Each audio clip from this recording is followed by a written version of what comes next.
เกิดเป็นคนนั้นยากจริงนะเพราะพุทธศาสนายิ่งแสนยากเย็น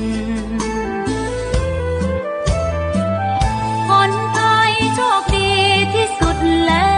วมีแก้ว3 ดวงงามเด่นมีวัดซึ่งเป็นนาบุญยิ่งใหญ่มีศาสนาพุทธประจำชาติไทยอยากหล่ออยากสวยเราต้องรักษาศีลอยากมีอันจะกินต้องหมั่นทำบุญทำทานเอาไว้เข้าวัดสวดมนต์ฝึกฝนสติให้ว่องไวรีบทำตอนที่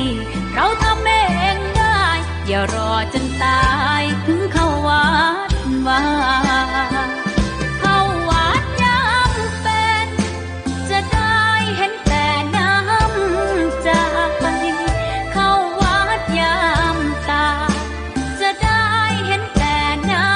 ำตาก่อนจะสายเกินขอเชิญมาใช้ชีวิตให้คุ้มค่าเจริญทานศีลภาวนาสั่งสมบารมีไว้ทำบุญตอนที่ยังมีชีวิตย่อมดีกว่ารอเขาอุทิศบุญให้อย่ามัวหลงเพลินเดินห่างวัดตัวอย่างชัดๆมีมากมายเข้าวัดตอนตายสายเกินแก้กรรม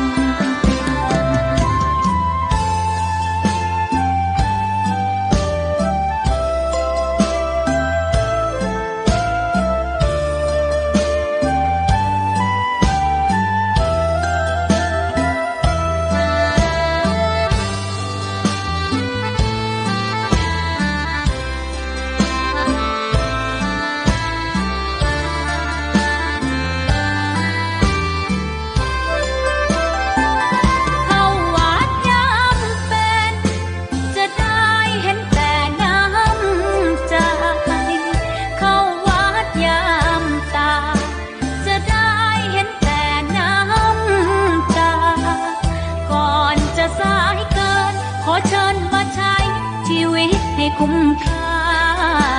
เจริญทานศีลภาวนาสั่งสมบารมีไว้ทำบุญตอนที่ยังมีชีวิตย่อมดีกว่ารอเขาอุทิศบุญให้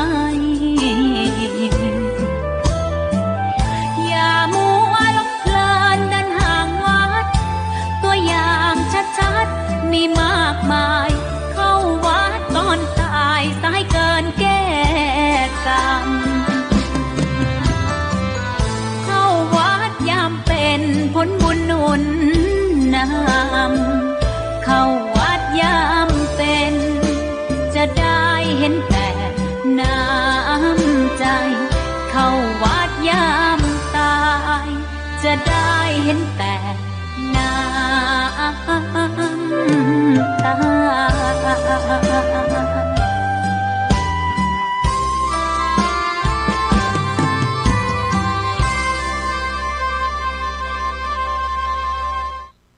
ขอถวายความเคารพพระมหาเถรานุเถระครูบาอาจารย์เจ้าทั้งหลายทุกตนทุกองค์ขอ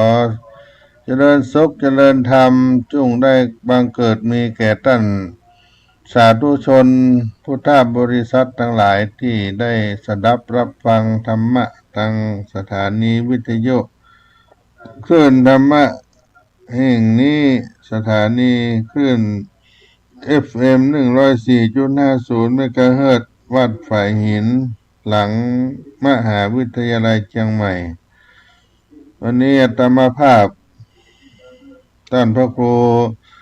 ปัญญาสังฆการหรือท่านพระครูพรหมินทร์ ผู้ช่วยเจ้าวาดวัดสลีโสดาพระอารามหลวงจังหวัดเชียงใหม่ได้มาดำเนินในการเป็นตัวแทนคณะพระธรรมจารีกคณะสงฆ์ได้มาปะพบกับท่านสาธุชนก็ออกศรัทธาไม่ออกศรัทธาทั้งหลายในวันนี้ในยามบ่ายของวันอังคารที่21 มกราคมพุทธศักราช 2568 ได้มามาจากกันหลังจากได้พักหยุดเที่ยงวันที่ทำการทำงานพี่น้องสาธุชนก็พักกันแล้วก็เริ่มเข้างานกันในภาคบ่ายบางท่านก็ยังอยู่ในบ้านในเฮือนไม่ได้ไปทางใดเฝ้าบ้านดูแลบ้านแล้วก็ฟังธรรมะไปด้วยหรือว่าบางท่านก็ยังอยู่ในรถยานพาหนะกำลังจะเดินทางไปหั่นไปนี่ก็ดีหรือกำลังเดินทางกลับบ้านกลับเมืองอยู่หัวต้งไปนาอยู่ตามไร่ตามสวนมีวิทยุเอาเปิดฟังอยู่ก็ดีก็ถือว่าธรรมะทางสถานีวิทยุแห่งนี้ได้ไปถึงทุกแห่งทุกที่ทุกทางเว้นที่ว่ามีสัญญาณสถานีวิทยุที่จะรับฟังได้ตอนนั้นก็เป็นวันหนึ่งที่ท่านสาธุชนทั้งหลายได้พักได้ผ่อนกันในวันนี้อากาศที่ตีนดอยสุเทพวัดสลีโสดาพระอารามหลวงก็ยังมีความหนาวเย็นกันอยู่แล้วก็ช่วงกลางวันนี้มีแสงแดดมาให้ความอบอุ่นในช่วงฤดูกาลหนึ่งความเหน็บหนาวเข้ามาในวันนี้ก็ค่อนเข้ามาใกล้จะหมดจะเสี่ยงไปในฤดูกาลเดือน4เดือน5เข้ามาก็จะออกฤดูแล้งแห้งไข่เข้าไปการดำเนินชีวิตของศรัทธาญาติโยมก็หมุนเวียนกันไปเป็นวัฏจักร1 วัน1 เดือน1 ปีก็ครบรอบก็เริ่มต้นปีใหม่เข้ามานี่ได้21 วันญาติโยมทั้งหลายและก็ที่สำคัญนั้นญาติโยมก็ยังบ่ขาดธรรมะได้รับฟังธรรมะกันตลอดดังที่กล่าวไปทุกแห่งทุกที่ทุกสถานสามารถรับฟังธรรมะทั้งทีวีออนไลน์วัดฝ่ายหินไลฟ์สดทางเพจ Facebook วัดฝ่ายหินเหล่านี้ก็ได้รับฟังได้อยู่ตลอดพี่น้องที่อยู่ไกลอยู่ต่างดาวต่างแดนต่างประเทศก็สามารถรับฟังได้เช่นเดียวกันในภาคบ่ายนี้ก็จะมีข่าวสารในต้นรายการนี้มาแจ้งเกี่ยวกับงานประชุมปฐมนิเทศพระธรรมจาริกปีที่60พุทธศักราช 2568ในการประชุมปฐมนิเทศครั้งนี้ก็ได้กำหนดเอาวันที่26ถึงวันที่28 มกราคมพุทธศักราช 2568ซึ่งคณะพระธรรมจาริกที่ได้อยู่ประจำอยู่บนภูเขาเป็นพื้นที่ป่าที่ดอยที่เขาไกลความเจริญถิ่นธุรกันดารที่ได้เสียสละตนไปอยู่กับพี่น้องเจ้าเขาได้นำธรรมะเอาไปถึงป่าถึงดอยก็จะลงมาครั้งหนึ่งต่อปีเรียกว่าประชุมปฐมนิเทศได้มารับฟังนโยบายแลกเปลี่ยนความรู้ในด้านวิชาการแล้วก็นำไปปฏิบัติในการเผยแผ่งานพระพุทธศาสนา ก็มีศรัทธาญาติโยมจากพี่น้องบนเขาบนดอยที่เริ่อมใส่ศรัทธาแล้วก็ได้สมาได้แสดงตนเป็นพุทธมามกะเป็นเจ้าพุทธได้นับถือพุทธศาสนากันมากมายดังที่เราหันได้ว่าเปิ่นจะได้ส่งลูกหลานมาบรรพชาหรือว่าอุสสมบทนาวัสดีโสดาไว้สืบทอดอายุพุทธศาสนาให้ได้การกุ่งมั่นคงสืบไปตลอด5,000 พรรษา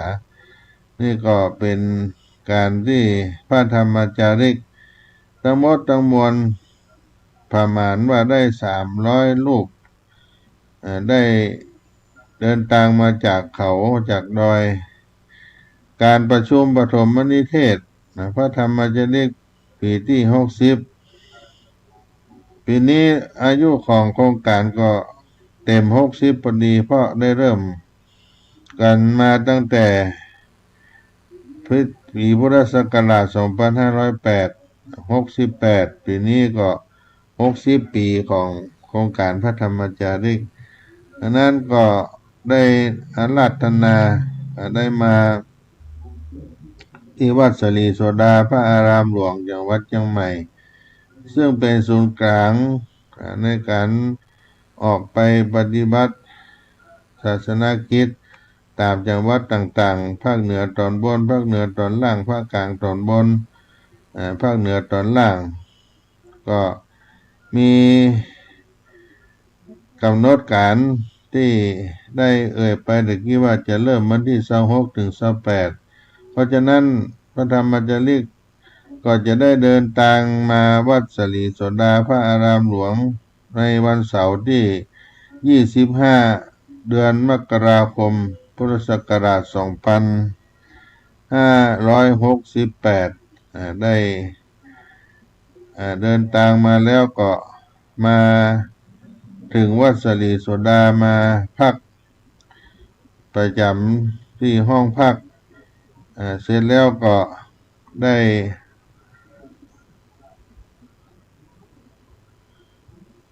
รายงานตั๋วลงชื่อลงนามถ้ามาก่อนเวลาเพลก็จะได้มาฉันภัตตาหารเพลที่วัดสลีโสดาพระอารามหลวงอันนี้ก็มีการลงทะเบียนรายงานตั๋วแล้วก็รับเอกสารต่างๆที่จะเตรียมพร้อมในการประชุมปฐมนิเทศจากนั้นเมื่อค่ำยามเย็นก็จะมีการทำวัดสวดมนต์เจริญจิตตภาวนาปฏิบัติธรรมในวันเสาร์ก็มีรายการประมาณนี้วันอาทิตย์ที่26มกราคมพุทธศักราช2568ตั้งแต่เวลาตีห้าทำวัดสวดมนต์6 โมงตรวจสุขภาพ11 โมงถวายภัตตาหารเพล13 นาฬิกาถึง16 นาฬิกาคณะพระธรรมจาริกเจ้าหน้าที่ศูนย์ราษฎรบนที่สูงก็มาจัดนิทรรศการงาน60ปีพระธรรมจาริกเวลา18 นาฬิกาถึง19 นาฬิกาก็มีเป็นกิจวัตรทำวัดสวดมนต์เจริญจิตตภาวนา19 ถึง 21 นาฬิกาจะมีการแลกเปลี่ยนองค์ความรู้ปัญหาอุปสรรคในงานพระธรรมจาริกประจำปี2567ที่ผ่านมาสำนักงานพระธรรมจาริกสำนักงานประธานคณะพระธรรมจาริกก็เข้าร่วมประชุมพร้อมกันวันจันทร์ที่27 มกราคม2568เวลา7 นาฬิกาเป็นวันที่เปิดปฐมนิเทศคณะพระธรรมจาริกเจ้าคณะพระสังฆาธิการผู้มีส่วนร่วมหน่วยงานราชการได้เข้าห้องประชุมที่ศาลาเบญจสัตยายุศรีวิชัยนุสรณ์แล้วก็ได้ร่วมเปิดประชุมปฐมนิเทศปีที่60พุทธศักราช2518เวลา8 15:30เป็นต้นไปซึ่งได้อาราธนาพระเดชพระคุณพระพรหมเสนาบดีเจ้าคณะภาค7ที่ปรึกษามหาเถรสมาคมจุดธูปเทียนบูชาพระรัตนตรัยกล่าวบูชาพระรัตนตรัยนำคณะพระธรรมจาริกไหว้พระรัตนตรัยแล้วผู้แทนคณะสงฆ์จังหวัดเชียงใหม่เจ้าคณะพระสังฆาธิการเข้าถวายสักการะมีพระธรรมวชิราธิบดีประธานคณะพระธรรมจาริกเป็นต้นแล้วก็ดังฝ่ายฆราวาสนั่นก็มีนายกันตพงษ์รังสีสว่างอธิบดีกรมพัฒนาสังคมและสวัสดิการนายนิรัตน์พงษ์สิทธิถาวรผู้ว่าราชการจังหวัดเชียงใหม่พระธรรมวชิราธิบดีได้กล่าวถวายรายงานต่อประธานที่ประชุมมอบโล่พระธรรมต่างๆและพระพรหมเสนาบดีประธานในพิธีมอบรางวัลพระธรรมจาริกผู้ปฏิบัติงานดีเด่นตัวแทนพระธรรมจาริกทั้งหลายและก็มีการให้โอวาทและก็ได้เปิดประชุมพระธรรมจาริกจากนั้นนายกันตพงษ์รังสีสว่างอธิบดีกรมพัฒนาสังคมและสวัสดิการได้บรรยายพิเศษให้กับพระธรรมจาริก11 นาฬิกาก็ฉันภัตตาหารเพลในภาคบ่ายก็มีการประชุมบรรยายกันตามกำหนดการที่ได้นัดหมายจนถึงวันที่28ญาติโยม28มกราคม2568ก็ได้เป็นวันสุดท้ายมีพิธีการมอบนโยบายมอบหลักการทำงานให้แก่พระธรรมจาริกโดยประธานคณะพระธรรมจาริกและผู้อำนวยการสำนักงานพระธรรมจาริกส่วนภูมิภาคพระธรรมวชิราธิบดีพระธรรมวชิราโกศลก็มีการปิดประชุมปฐมนิเทศแยกย้ายกันกับวัดพระธรรมจาริกที่ได้ประจำอยู่นี่ก็เป็นกำหนดการคร่าวๆอาจจะมีการเปลี่ยนแปลงไปตามความเหมาะสมที่จะได้มีความเคลื่อนไหวในการจัดงานอย่างใดอย่างหนึ่งก็ดีเพราะฉะนั้นก็แจ้งบอกกุศลส่วนบุญกับศรัทธาพอออกศรัทธาไม่ออกศรัทธาทั้งหลายจะมีโอกาสได้มาร่วมเป็นเจ้าภาพถวายภัตตาหารเพลได้มาสนับสนุนการจัดงานประชุมปฐมนิเทศก็ขอประกาศบอกเชิญชวนได้มาร่วมบุญกันได้ติดต่อที่วัดสลีโสดาพระอารามหลวงก็ได้หรือถ้าตันถึงจะประสานงานทางอัตมาภาพท่านพระครูปัญญาสังฆการก็โทรศัพท์มาก็ได้ในเบอร์โทรศัพท์ของท่านพระครูปัญญาสังฆการ061-178-5839 061-178-5839 ก็โทรมาหาท่านพระครูปัญญาสังฆการได้ถ้าหากจะติดต่อสอบถามจะสนับสนุนในการต้อนรับส่งเสริมงานพระธรรมจาริกในวันที่26 27 28ตั้งแต่วันที่25เป็นต้นไปพระธรรมจาริกก็จะลงมาแล้วก็บอกบุญครับญาติโยมทั้งหลายที่มีจิตกุศลศรัทธาจะมาชมมา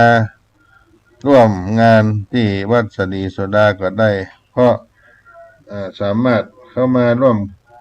รับฟังกันได้อันนี้ก็เป็นงานที่ได้ช่วยเผยแผ่งานพระพุทธศาสนา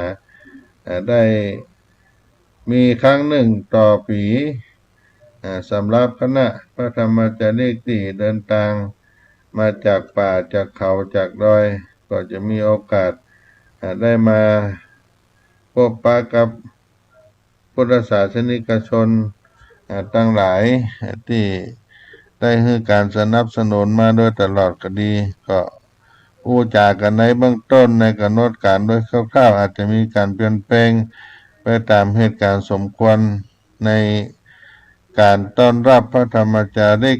ที่เดินทางมาปฐมนิเทศรับนโยบายการทำงานเผยแผ่พระพุทธศาสนาแก่พี่น้องเจ้าเขาบนเขาบนดอยในหมู่บ้านเจ้าเขาก็พากันสักกรรมกันเนาะ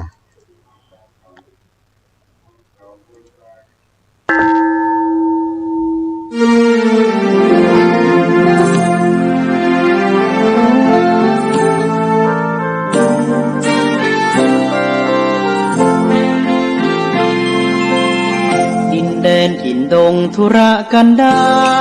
รมีนามเรียกขานของสิทธิพระตถาคตผู้ออกเผยแผ่ธรรมะแก่ผู้รชนมิให้มองมนปลดทุกข์ด้วยทางธรรมธรรมจาริกธรรมจาริกธรรมจาริกถึงอยู่กลางป่าหรือว่ายอดดอยท่านไม่เคยถอยเฝ้าคอยชี้นำให้ใช้ธรรมะขององค์พระพุทธธรรมให้ใจสุขล้ำน้อมนำทำกรรมดีธรรมจาริกธรรมจาริกธรรมจาริกเร่งพัฒนาการอยู่การกินให้มีชีวิตสุขสันต์เปรมปรีพบแสงสว่างส่องทางสร้างความดีให้มีความสุขความทุกข์หายไปธรรมจาริกธรรมจาริกธรรมจาริก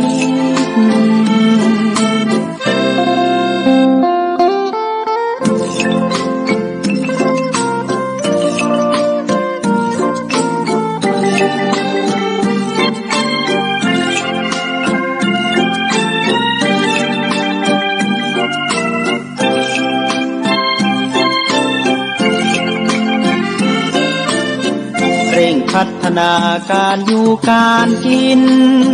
ให้มีชีวิตสุขสันต์เปรมปรีพบแสงสว่าง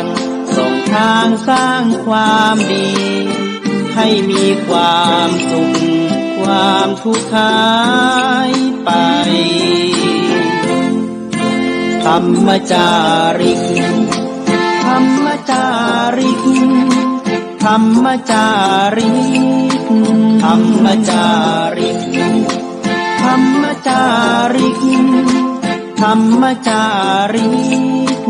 ธรรมจาริกสมเด็จเลยพระก็ได้ภาคกันในภาคต้นรายการเข้ามาสู่ภาคที่สองช่วงที่สองของรายการ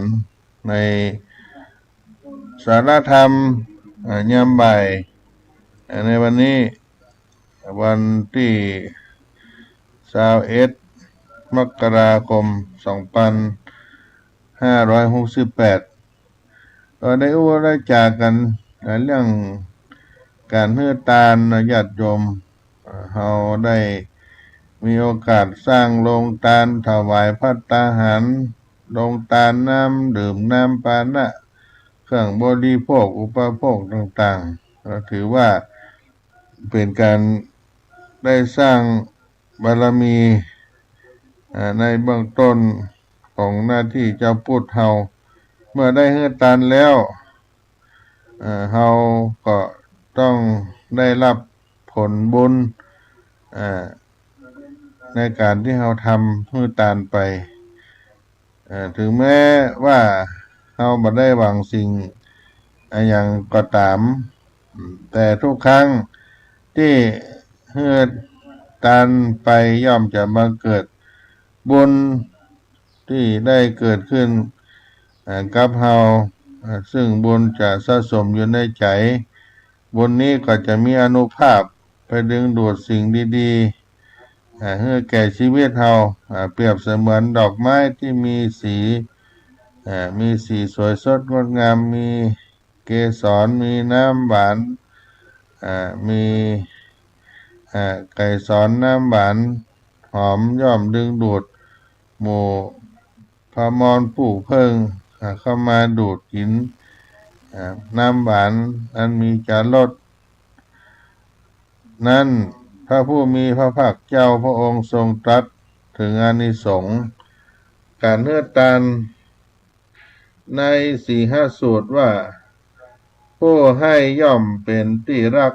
ที่ชอบใจของคนเป็นอันมากคนดีเป็นอันมากย่อมพอใจคบหากับผู้ให้ทานชื่อเสียงอันดีงามของผู้ให้ทานย่อมฟุ้งกระจรไปผู้ให้ย่อมแก้วกล้าอาถรรพ์ไม่เก้อเขินเมื่อละจากโลกนี้ผู้ให้ย่อมมาเกิดในสุคติโลกสวรรค์มี5ประการอันที่ได้กล่าวไปอานิสงส์ในการให้ทานโดยทั่วไปแล้วคนเฮามักจะต้องการหันผลของการทำคนดีในทันทีทันใดถ้ายังมองมาหันผลก็เกิดความท้อแท้ท้อถอยหมดหวังสิ้นหวังแล้วก็เบื่อหน่ายที่จะทำความดีให้สืบไปแต่จากพุทธดำรัสของพระพุทธเจ้าพระองค์ทรงแสดงให้เห็นว่าการทำดีนั้นให้ผลในปัจจุบันนี้ได้คือความดีที่เกิดจากการให้ทานจะส่งผลในความดีในชาติปัจจุบันถึง4ประการและไปในส่วนภายภาคหน้าแถม1ประการคือทุกครั้งเมื่อเราทำความดีก็จะเกิดขึ้นในใจเราก่อน2ทำให้ใจเราสบายถ้าเราหมั่นทำความดีรักษาใจที่ดีไว้อย่างต่อเนื่องอันที่3ความดีนี้จะแผ่ขยายมีพลังที่จะดึงดูดสิ่งที่เข้ามาสู่ชีวิตของเราต่อไปเหมือนต้นไม้ต้นน้อยๆมันดูแลเอาใจใส่รดน้ำใส่ปุ๋ยมานานก็เจริญเติบโตมีดอกมีผลได้ความดีที่เกิดจากการให้ทานก็เช่นกันเพราะทุกครั้งที่ให้ทานใจเฮาก็ย่อมสบายใจเป็นสุขเพราะชนะความตนีขี้เหนียวเกิดความเอื้อเฟื้อเผื่อแผ่ส่งกระแสความปรารถนาดีไปยังผู้รับทำให้ผู้รับมีความสุขขึ้นฉะนั้นผู้ให้ทานก็จึงเป็นที่ฮักแก่คนทั้งหลายข้อที่4เมื่อผู้ให้ทานมีน้ำใจให้อย่างต่อเนื่องจิตใจกว้างขึ้นความสุขก็ขยายกว้างขึ้นด้วยคนดีทั้งหลายก็อยากคบค้าสมาคมกับคนให้ทานที่ได้ทำความดีมีใจกว้างทั้งนั้นฉะนั้นคนดีย่อมพอใจคบหาผู้ให้ทานนั้นเพราะคนที่มาคบสมาคมด้วยได้รับแต่ความสุขจึงนำเรื่องดีมาสู่ตัวผู้ให้ทาน แล้วก็ได้บอกกล่าวขยายออกไปในวงกว้างขึ้นฉะนั้นชื่อเสียงอันดีงามของผู้เฮือตาลย่อมพุ่งขจรไปเพราะเมื่อคนเคยกับคนดีจะไปที่ไหนก็เป็นที่ยกย่องของคนทั้งหลายฉะนั้นผู้ให้ทานย่อมแก้วกล้าอาถรรพ์ในทุกที่อานิสงส์สี่ข้อนี้ย่อมมีแก่ผู้ให้ทุกคนในปัจจุบันเมื่อสิ้นชีวิตลงไปผู้ให้ย่อมบังเกิดในสุคติโลกสวรรค์เพราะเหตุว่าเมื่อผู้ให้สั่งสมการให้มีจิตใจดีงามเกิดเป็นความผ่องใสภายในใจผู้ที่มีจิตใจผ่องใสบ่ขุ่นมัวเศร้าหมองเมื่อละโลกย่อมมีสุคติเป็นที่ไปที่พุทธองค์ได้ตรัสพุทธพจน์ที่มาในวัตถุปมาสูตรว่าจิตเตอะสังกิริเถสุคติปาติกังขาเมื่อจิตบ่เศร้าหมองสุคติก็เป็นที่ไปนอกจากอานิสงส์ทั้งห้าข้อที่กล่าวมาแล้วนั้นการเฮือตานทุกครั้งก็จะเกิดเป็นบุญขึ้นในใจซึ่งก็จะทราบได้จากความรู้สึกว่าใจสบายใจผ่องใสเป็นสุขใจเป็นสุขเหล่านี้เป็นต้นซึ่งความรู้สึกเหล่านี้คืออาการของบุญตานที่ฮื้อผลทันตาทันใจฮื้อผลทันตาดังนี้อาการของบุญอุปมาเหมือนกระแสไฟฟ้าที่เราบ่สามารถหันด้วยตาเปล่าได้แต่จะรู้ได้ด้วยอาการของมันเช่นนั้นเมื่อเราเปิดสวิตช์ให้กระแสไฟฟ้าผ่านเข้าไปในพัดลมทำให้ใบพัดลมนั้นหมุนได้เข้าไปในที่ต่างๆแล้วก็ในเตารีดทำให้มีความร้อนได้ให้เข้าไปในตู้เย็นทำให้เกิดความเย็นได้ใบพัดหมุนก็ดีความร้อนก็ดีความเย็นก็ดีนั่นคืออาการของไฟฟ้าบุญที่ไฟฟ้าของไฟฟ้าบุญก็เช่นกันถึงแม้บ่หันด้วยตาแต่ก็สามารถรับรู้อาการของบุญนั้นรับรู้ได้ทุกครั้งที่เราทำความดีมีการเฮือตานรักษาศีลเจริญเมตตาภาวนาจะเกิดกระแสบุญซึ่งเป็นเครื่องชำระใจของเราให้สะอาดบริสุทธิ์ให้ใสสว่างแล้วรวมกันเข้าเป็นดวงบุญนี้อานุภาพที่จะดึงดูดสมบัติทั้งสามก็คือรูปสมบัติทรัพย์สมบัติคุณสมบัติเมื่อเกิดขึ้นแก่ชีวิตของเฮายามใดที่เฮามีบุญมากและบุญส่งผลสมบัติต่างๆก็จะหลั่งไหลเข้ามาหาเฮาแต่ยามใดมีบุญน้อยหรือหมดบุญกระแสบุญก็จะอ่อนกำลังลงหรือหมดไปสมบัติที่มีอยู่ก็ค่อยล่อยหลอลงเมื่อพัดพรากจากเขาไปเพราะว่ามีกระแสบุญที่ดึงดูดสมบัติมาได้ดังเดิมในทางตรงกันข้ามเมื่อเราทำความชั่วหรือมีความโลภความตนีในใจก็จะเกิดกระแสกิเลสขึ้นมาพลักสมบัติทั้งสามนี้ออกไปทำให้คุณภาพชีวิตของเราเสียไปเพราะฉะนั้นคนที่ทำบุญฮือตานไว้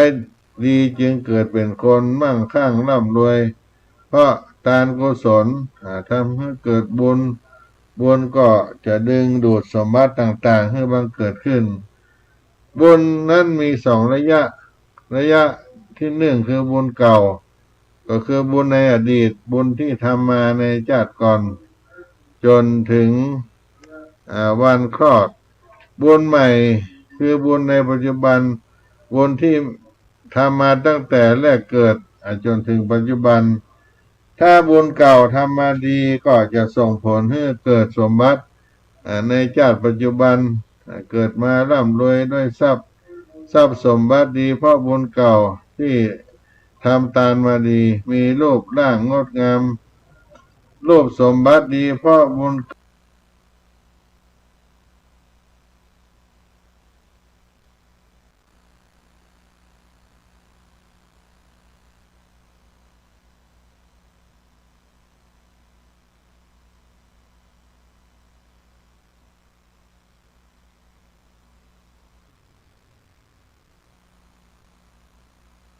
เก่าคือรักษาศีลมาดีและมีความบุญก็จะส่งผลตามมานั่นเองส่วนคนบางคนไม่จะทำบุญให้ทานในชาตินี้ดังตั้งมากมายก่ายกองก็บ่รวยสักทีจนถึงคิดกลับไปว่าทำดีบ่ได้ดีหรือทำบุญบ่ได้บุญบ่ส่งผลก็มีเหมือนกันซึ่งน่าก็เป็นเพราะว่าในอดีตทำบุญให้ทานมาน้อยเกินไปบุญจึงพอที่จะดึงดูดสมบัติให้เกิดมากเกิดมากนั้นบ่ได้ตามต้องการที่เราอยากได้แต่ว่าถึงอย่างใดบุญที่ได้ทำไว้ก็บ่ได้หายไปมันหนีไปไหนเพียงแต่รอเวลาที่จะส่งผลในชาติต่อไปเท่านั่นเองแต่ก็มีบางคนที่เกิดมาโชคดีที่สามารถทำบุญใหม่ในชาตินี้แล้วได้เห็นบุญทันตาซึ่งเห็นบุญทันตาซึ่งเป็นเพราะได้สร้างบุญในเขตบุญอนุดมที่เรียกว่าสัมปทาคุณความถึงพร้อมด้วยคุณพิเศษซึ่งถ้าไผ่ก็ตามได้สร้างบุญที่ประกอบด้วยสัมปทาคุณทั้งสี่ประการอันนี้ก็จะทำให้ทานนั้นที่บริจาคแล้วมีผลยอดเยี่ยมและให้ผลได้ในพบปัจจุบันทันทีทันใดสัมปทาคุณสี่ประการก็จะประกอบไปด้วย1วัตถุสัมปทา2ปัจจยสัมปทา3เจตนาสัมปทา4กุณาติเลกสัมปทาทั้ง4ประการเรียกว่าสัมปทาคุณวัตถุสัมปทาความถึงพร้อมแห่งวัตถุในที่นี้ก็หมายถึงผู้ที่รับคือปฏิฆาหกต้องเป็นที่ตาคีนัยยะบุคคลผู้มีความพร้อมด้วยคุณธรรมยิ่งมีคุณธรรมสูงมากเท่าใดก็ยิ่งทำให้ทานของผู้บริจาคมีผลมากขึ้นเท่านั้นอันที่2ปัจจยสัมปทาความถึงพร้อมแห่งปัจจัยที่นี้ก็หมายถึงสิ่งของที่จะนำมาทำบุญต้องได้มาอย่างบริสุทธิ์โดยชอบธรรมอันที่3เจตนาสัมปทาความถึงพร้อมแห่งเจตนาก็หมายถึงมีเจตนาดีเจตนาเพื่อชำระกิเลสบูชาคุณเพื่อสงเคราะห์อนุเคราะห์ด้วยความบริสุทธิ์ใจก็ได้หวังลาภยศชื่อเสียงมีเจตนาดีทั้ง3การก็คือก่อนฮื้อดีใจกำลังฮื้อก็เลื่อมใสฮื้อไปแล้วก็เบิกบานใจก็เรียกว่าถึงพร้อมด้วยเจตนาอันที่4คุณาติเลกสัมปทาความถึงพร้อมแห่งคุณพิเศษของปฏิฆาหกคือผู้รับเป็นทักขินะนัยยะบุคคลที่มีคุณธรรมพิเศษซึ่งระบุไว้ว่าผู้รับจะต้องเป็นผู้ที่ออกจากนิโรธสมาบัติใหม่ๆซึ่งผู้ที่จะเข้านิโรธสมาบัติได้ก็คือพระอรหันต์หรืออย่างต่ำต้องเป็นอนาคามีบุคคลใดที่เพื่อทานโดยถึงพร้อมด้วยคุณวิเศษทั้ง4ประการนี้จะได้ผลบุญทันตาเห็นดังที่นายปุณณะเป็นตัวอย่างที่มีเรื่องราว กล่าวไว้ว่าเมื่อพระศาสดาพระองค์ประทับอยู่ที่พระเวฬุวันเมืองราชคฤห์ครั้งนั้นก็มีคนทุกข์คนยากชื่อว่าปุณณะอยู่ในเมืองนั้นพร้อมด้วยภรรยาลูกสาวของปุณณะเป็นลูกจ้างของสุมาณะเศรษฐีสุมนเศรษฐีอยู่มาวันหนึ่งก็มีการเล่นมหรสพในเมืองเศรษฐีก็ถามว่าปุณณะเธอไปเล่นมหรสพหรือว่าจะทำงานนายปุณณะก็ตอบว่าการเล่นมหรสพเป็นงานที่ต้องเสียเงินมากเป็นเรื่องของคนที่มีทรัพย์สินเขาไปกันทำกันผมเป็นคนยากจนเป็นคนหาเจ้ากินค่ำเข้าจะกินวันพวกนี้ก็ยังมามีผมจะไปเลื่อนเรื่องก็เขาได้อย่างใดผมขอไปไถนาตามปกติดีกว่าเศรษฐีก็จึงมอบงัวให้เขาไปไถนาเมื่อได้วัวแล้วเขาก็ไปหาภรรยาบอกกล่าวกับภรรยาวันนี้ชาวเมืองเขาเล่นมหรสพกันแต่เขาเป็นคนจนทำอย่างเขาไม่ได้ดังนั้นฉะนั้นก็ฉันจะไปไถนาวันนี้ขอให้เธอช่วยต้มพักให้มากขึ้นอีก2 เท่าให้ฉันไปอีก2 เท่าไปฉันให้ฉันไปพอสั่งภรรยาก็รีบออกไปไถนาทันทีวันนั้นองค์พระสารีบุตรออกจากนิโรธสมาบัติใหม่ๆก็ตรวจดูว่าเราควรจะไปสงเคราะห์มีใครผู้ใดหนอบนควรจะไปสงเคราะห์ไปคนใดหนอบนนี้จะได้เป็นของไผ่ได้เห็นนายปุณณะเข้าไปในยานของท่านก็จึงไข้ควรต่อพิจารณาว่าเขามีศรัทธาหรือเปล่าเขาสามารถที่จะถวายอาหารได้หรือไม่คันทราบว่าเขามีศรัทธาและสามารถที่จะถวายอาหารได้และถ้าได้ถวายอาหารแล้วจะได้สมบัติอันยิ่งใหญ่ดังนั้นแล้วก็จึงครองจีวรถือบาตรไปทั้งที่นายปุณณะไถนาอยู่เพราะนายปุณณะเห็นพระเถระเข้าไปก็ดีใจ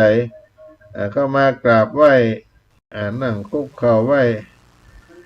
แล้วก็คิดว่าท่านต้องการไม้สีฟันในยามนี้จึงทำไม้สีฟันเพื่อถวายพระเถระก็เอาบาตรและผ้ากรองน้ำมาให้เขาปุณณะพอได้รับก็ทราบว่าพระเถระคงจะต้องการดื่มน้ำก็จึงเอาบาตรและผ้ากรองน้ำไปกรองน้ำมาถวายพระเถระผู้ที่อยู่ที่นั่นจนกว่าภรรยาของเขาจะนำอาหารมาจะทำอาหารมาให้พระเถระอยู่สักพักสักครู่ทราบด้วยญาณว่าภรรยาของนายปุณณะกำลังมาถึงก็จึงออกเดินมุ่งหน้าไปยังพระนครภรรยาของปุณณะเมื่อพบพระสารีบุตรในระหว่างทางคิดว่าตัวเฮาบางคราวพอมีทายธรรมก็บ่ได้พบพระเถระผู้เป็นเนื้อนาบุญบางคราวพบพระเถระแต่ก็บ่มีทายธรรมวันนี้พอพบพระเถระทายธรรมก็มีอยู่ในมือในตนแล้วขอให้ถวายให้พระเถระโปรดสงเคราะห์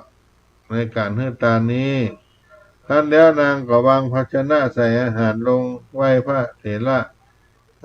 ได้กล่าวว่าข้าขอท่านผู้เจริญ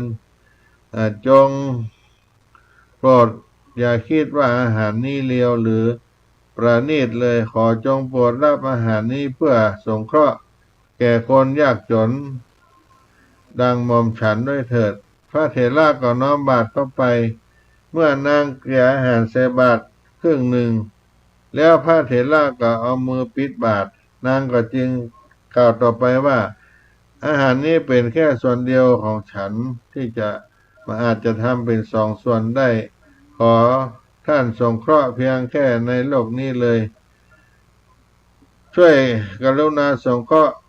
ดิฉันในโลกหน้าโดยเถิดดิฉันจะขอถวายทั้งหมดแล้วใส่อาหารทั้งหมดลงไปในบาตรของพระเถระพร้อมตั้งจิตอธิษฐานว่าขอเพื่อได้เข้าถึงธรรมที่พระเถระได้เข้าถึงที่ได้ปฏิบัติด้วยเถิดพระเถระก็ฮือปอนขอความปรารถนาที่เธอตั้งไว้ดีแล้วจงสำเร็จเถิดแล้วก็หาที่ฉันภัตตาหารในบริเวณนั้นส่วนนางต้องรีบกลับไปบ้านเพื่อหุงข้าวให้สามีอีกครั้งเมื่อฝ่ายนายปุณณะไถนาไปได้มากแล้วก็เกิดความหิวจนทนบ่ไหวจึงปล่อยวัวไว้และตัวเองก็เข้าไปนั่งพักใต้ร่มรอภรรยาที่จะนำอาหารมาอยู่เป็นเวลานานภรรยาเขาก็ถืออาหารมาก็ภรรยาของเขาจะถืออาหารมาก็สวยมากนางจึงเกิดความกลัวว่าสามีจะหิวก็มาขวายมาสายแล้วกับเข้ามาถึงก็ขวายก็สายแล้วนางก็จึงเกิดความกลัวว่าสามีจะหิวมากแล้วพานมาโกรธนางขึ้นหรืออาจจะโทสะจนกระทั่งได้ทำร้ายนางให้เจ็บได้สิ่งที่ตนเองทำบุญไว้ก็จะเกิดประโยชน์คิดอย่างนั้นแล้วก็จึงรีบตะโกนมาแต่ไกลทันทีว่าข้าแต่สามีท่านจงทำใจให้ผ่องใสสักวันหนึ่งเถิดอย่าได้ทำสิ่งที่ฉันทำไว้แล้วให้เสียประโยชน์ไปเลยฉันได้นำอาหารแต่เช้าตรู่พอดีมาเจอกับพระเถระสารีบุตรผู้เป็นพระธรรมเสนาบดีจึงถวายส่วนของท่านแต่พระเถระไปแล้วและได้ไปหุงมาให้ท่านใหม่จึงสายขอท่านจงเลื่อมใสในบุญที่ได้ทำนี้เถิดฝ่ายนายปุณณะก็ถามซ้ำอีกครั้งหนึ่งเพื่อความแน่ใจพอได้รับการยืนยันอย่างเดิมก็ดีใจพร้อมกับเก่าว่าเธอทำดีแล้วที่ได้ถวายภัตตาหารแด่พระสารีบุตรเถระเจ้าแม้ตอนเช้านี้เองฉันก็ได้ถวายน้ำบนปากและไม้สำหรับฟันแต่ท่านเมื่อท่านเช่นกัน เขาทั้งสองก็มีใจเลื่อมใสเพลิดเพลินในบุญของกันและกันนายปุณณะพอกินข้าวเรียบร้อยแล้วด้วยความอ่อนเพลียก็จึงเอาศีรษะหนุนตักภรรยาแล้วก็รับไปพอตื่นขึ้นมามองไปที่ท้องนาที่ตนไถกลายเป็นทองคำจึงถามภรรยาด้วยความไม่แน่ใจว่าขอช่วยดูว่าที่หันที่ถ่ายเป็นทองคำนั้นตาลายไปหรือเปล่าที่ได้หันนั้นภรรยาก็ของเขาก็มองหันหน้าที่ถ่ายแล้วเป็นทองคำเหมือนกันจึงเดินไปดูพร้อมกับหยิบก้อนทองนั้นมาฟาดกับงอนไถเกิดเสียงดังกลางวันทำให้รู้ว่านั่นเป็นทองคำก็อุทานด้วยความเบิกบานใจนี่ก็เป็นสิ่งที่อัศจรรย์ที่เขาได้ทำบุญให้การไว้ก็ได้มากล่าวกับพี่น้องไว้เพียงตัวอีก่อนเพราะว่าเวลาก็หมดไปเรื่องอานิสงส์การให้ทานก็จะมามาจากกันในคราวต่อไปในช่วงค่ำยามเย็นวันนี้เวลาก็จะหมดไปขอล่ำลาและการไว้เพียงตัวอีก่อนขอให้พี่น้องท่านผู้ฟังทั้งหลายที่ได้รับฟังอยู่ดินเป็นสุขภัยจะสอบถามที่ต่อการทำบุญสนับสนุนงานพระธรรมจารีก็